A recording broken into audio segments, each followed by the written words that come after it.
According to the ancient whispers of our ancestors, there are things one should never bring into their home. Among them the white dog with the crimson nose. They say it is no dog at all, but a demon wearing a beast's skin. By day, it is a faithful hound, but by night it transforms into a man walking among us, waiting for its chance to strike.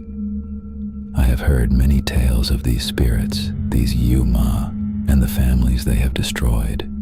There was once a wealthy landlord, a man of logic and vast lands. One day, his dog gave birth to a litter of 5. Among them was a pup with fur white as bone and a nose red as fresh